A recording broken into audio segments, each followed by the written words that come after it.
सूरत के नागरिक चंदन का लेप और कुमकुम से हमारा स्वागत करते और कई बार वे आकर हमें केला और आम देते थे और जो भी फल उनके पास होता था।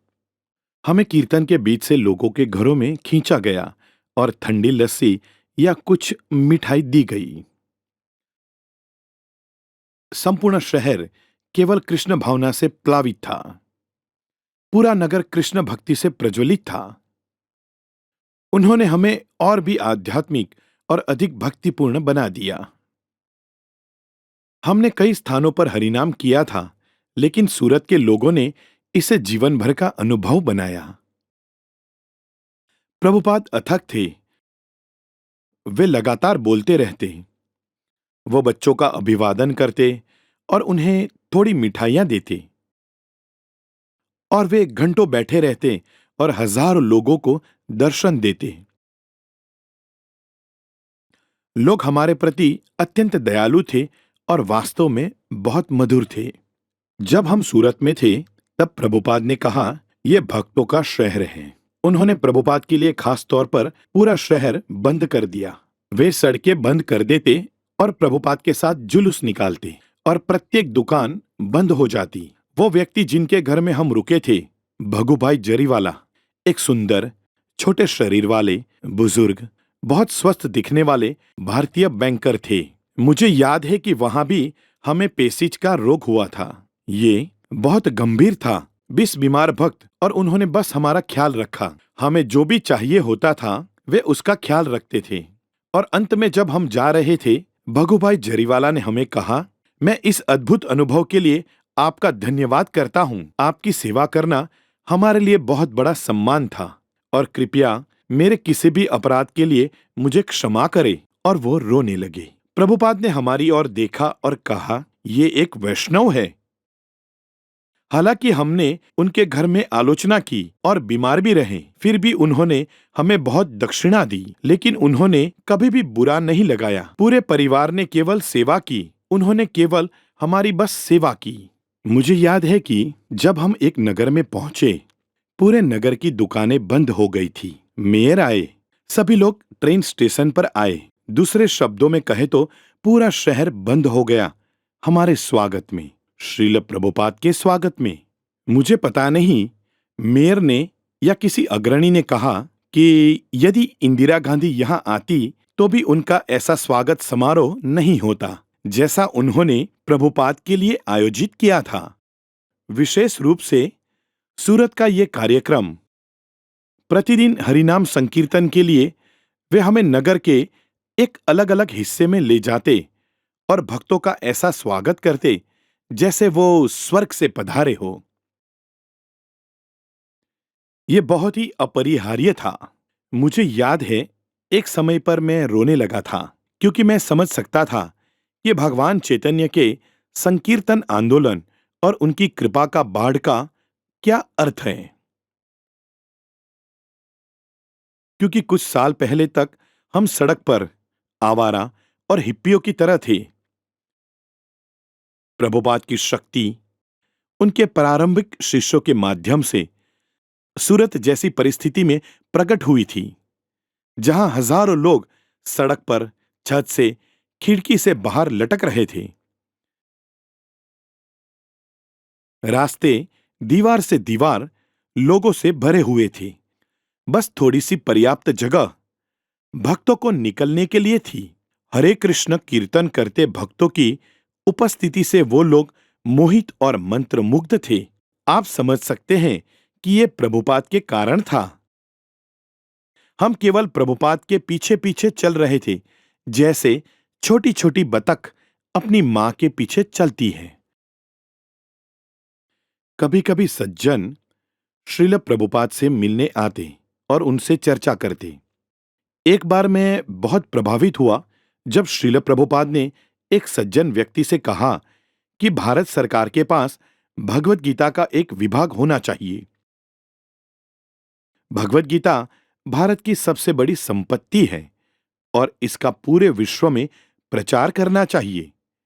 लेकिन फिर उन्होंने कहा, दुर्भाग्य से सरकार उपेक्षा कर रही है। अक्सर वो कहते थे कि भारत के राजदूत पूरी दुनिया में जाते हैं और भीख मांगते हैं। मुझे पैसे दो, मुझे चावल दो, मुझे ये दो, मुझे वो दो। और श्रील प्रभुपाद ने कहा, मैं भीख मांगने के लिए नहीं, बल्कि कुछ देने जा रहा हूं। मैं भगवत गीता का ज्ञान दे रहा हूं और लोग उसकी सराहना कर रहे हैं। हरे कृष्ण कृष्ण हरे हरे, हरे कृष्ण कृष्ण कृष्ण हरे हरे।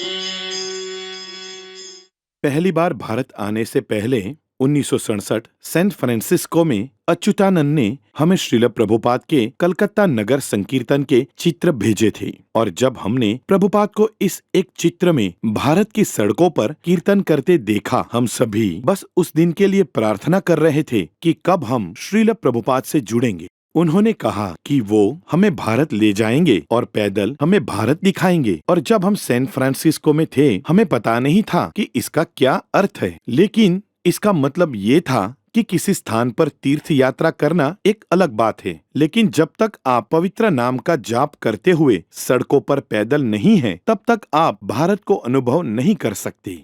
सूरत द्वारका के नजदीक है और इसलिए पारंपरिक रूप से वैष्णव प्रदेश है। वे वल्लभाचार्य संप्रदाय में ज्यादातर बाल कृष्ण की पूजा करते हैं, लेकिन कोई भी कृष्ण पूजा वहाँ बहुत लोकप्रिय है। श्री झरीवाला नगर के बहुत सम्मानीय व्यक्ति थे और उन्होंने प्रतिदिन हमारे कीर्तन मार्ग को दैनिक अखबार में छपवाते थे। इसीलिए लोगों को पता था कि हम कौन सी सड़कों पर जा रहे हैं। और उन्होंने उन सड़कों पर पूरे रास्ते में साड़ियों से सजावट की थी।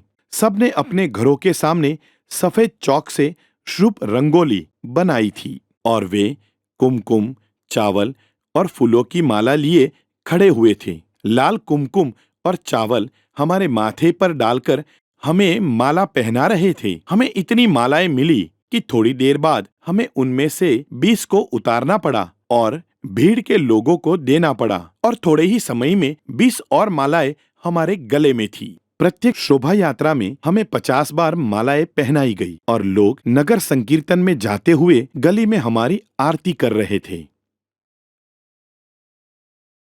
आमतौर पर उन दिनों में महिलाओं को पीछे की बजाय संकीर्तन में सामने रखा जाता था और हम सभी एक तरह से ही नाचते थे। या कभी कभी हम कीर्तन दल के बीच में होते थे और पुरुष हमें घेर लेते थे। श्याम सुंदर, कौशल्या, यमुना, मालती, हंसदूत, चिदानंद, गिरिराज और गोपाल। ये वो समय है जब हम पहली बार जॉन ग्रेशर से मिले थे, जो श्रील प्रभुपाद की फिल्म निर्माण करने आए थे और वो हमारे दल में शामिल हुए। मुझे लगता है कि वो हमारे दल में एकमात्र अभक्त थे और वो व्यक्ति यदुबर दास बन गए। मैं पहली बार श्रील प्रभुपाद से सूरत में मिला। मैं भारत में कृष्ण भावनामृत के आरंभ पर फोटोग्राफी में मास्टर डिग्री थीसिस करने के लिए आया था। इसके पहले की गर्मियों में मैंने हरे कृष्ण आंदोलन पर पत्रिका के 1-2 लेख किए थे। वो नीली शर्ट में मैं हूँ। मैं उन पत्रिका लेखों को अपने साथ लाया और श्रील प्रभुपाद को दिखाया। उन्होंने प्रत्येक पृष्ठ को देखा। मुझे शर्मिंदगी हुई। उनमें से एक में कुछ नग्नता थी। श्रील प्रभुपाद ने पलकें नहीं झपकाई जब तक वे कृष्ण भावनामृत लेख तक नहीं पहुँच गए। और तब उनकी टिप्पणी थी, यदि हम एक गंदे स्थान पर भी सोना पाते हैं, हम इसे ले लेते हैं। दूसरे दिन मैं वहाँ था। श्रील प्रभुपाद ने मुझसे पूछा, क्या आप भक्त बनने जा रहे हैं? मैं अपने आप को इस वेशभूषा और मुंडे हुए सिर में कल्पना नहीं कर सकता, इसलिए मैंने कहा ना। हालांकि अंदर से मुझे लगा कि हाँ। तो श्रील प्रभुपाद का जवाब था, तब आप हमारे साथ नहीं रह सकते। मुझे स्वाभाविक रूप से बहुत झटका लगा और मैंने उन्हें नहीं छोड़ा। मैं 2 महीने दल के साथ रहा। प्रतिदिन मैं श्रील प्रभुपाद के कमरे में बैठता था। जब कोई मुलाकात के लिए आता था तो वो हमेशा मेरा परिचय कराते। ये मिस्टर जॉन हैं, वो अमेरिका से आए हैं, वो एक निपुण फोटोग्राफर हैं। इस तरह से श्रील प्रभुपाद ने मुझे प्रोत्साहित किया और वो समझ रहे थे कि मैं धीरे धीरे भक्त बन रहा हूँ। हमें दुर्गा मंदिर में लाया गया। ये नया था। मूर्ति नहीं थी, वो अच्छी तरह से तैयार थी और अच्छी तरह से पूजा हो रही थी। जब हम कमरे में आए, मुझे याद है कि प्रभुपाद ने कहा, जैसा मैं करता हूँ वैसा ही करो। और जब प्रभुपाद देवता की मूर्ति के सामने आए, उन्होंने ठीक वैसे ही झुक के प्रणाम किए जैसे हम राधा कृष्ण विग्रह के सामने झुकते हैं। लेकिन उन्होंने अपना बायां भाग वेदी की ओर रखने की बजाय अपना दाहिना भाग वेदी की ओर रख दिया। उन्होंने कहा, सिद्धांत ये है कि आपके आध्यात्मिक गुरु आपके सामने हैं और राधा कृष्ण आपकी बाईं ओर है। तब आप राधा कृष्ण और आपके गुरु को प्रणाम करते। इस तरह दाहिनी हाथ की ओर देवताओं को रखकर आप उनका सम्मान करते हैं। दूसरे शब्दों में कहे तो वो दुर्गा देवी का सम्मान करता है, लेकिन वो ये नहीं चाहता कि राधा और कृष्ण की तरह ही देवताओं की पूजा करे। बस यही अंतर है। न सिर्फ हमने सूरत की गलियों में कीर्तन किया, कई बार उन्होंने हमें शहर के बाहर गांवों में कार्यक्रमों में आमंत्रित किया। प्रभुपाद हर समय हमारे लिए उपलब्ध थे और एक समय में उनके कमरे में गई थी। हम भगुभाई जरीवाला के घर पर रुके थे। मैं उनके कमरे में गई और कहा कि मैंने ईशोपनिषद याद कर लिया है।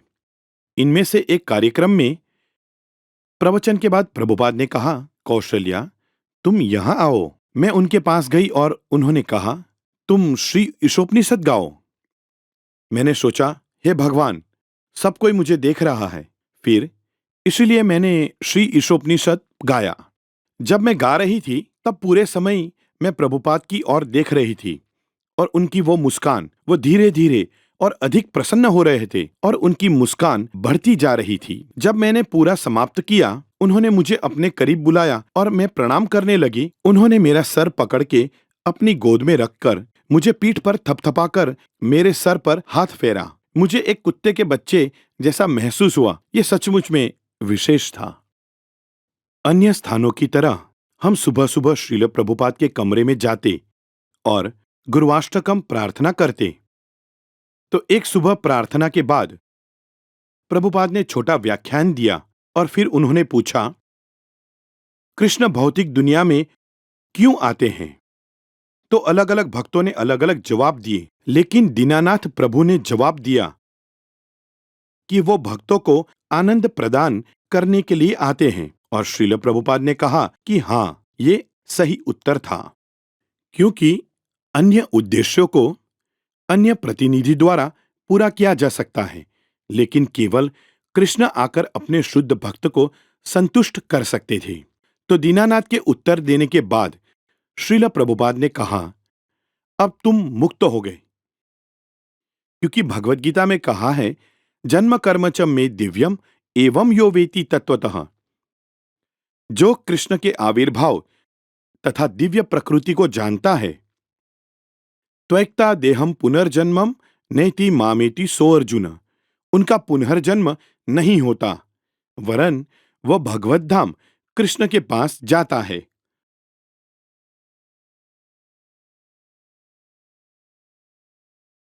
जब हम सुबह के हरि नाम संकीर्तन से वापस आते थे, सूरत के कई लोग हरि नाम दल का अनुसरण करते। लेकिन यद्यपि प्रभुपाद हरिनाम संकीर्तन में शारीरिक रूप से हमारे साथ नहीं थे, वो प्रत्येक के मन में थे। वो हमारे चिंतन में थे, क्योंकि हम जो भी कर रहे थे वो उनके लिए था, वो उनकी प्रसन्नता के लिए था और वो हर किसी के चिंतन में थे, क्योंकि वो महान संत व्यक्ति थे जो भारत से पश्चिम जाके और विदेशियों तक कृष्ण भावनामृत ले गए थे। इसीलिए जब हम झरीवाला के घर वापस आए तो लोग श्रील प्रभुपाद को देखना चाहते थे। प्रभुपाद अपने कमरे में अपना काम कर रहे थे, लेकिन कभी-कभी नीचे से श्रोतागण की मांग इतनी प्रबल थी कि प्रभुपाद बालकनी पर उभरते और बालकनी से उन्हें दर्शन देते। भीड़ उत्साहित थी और हम भी उत्साहित थे।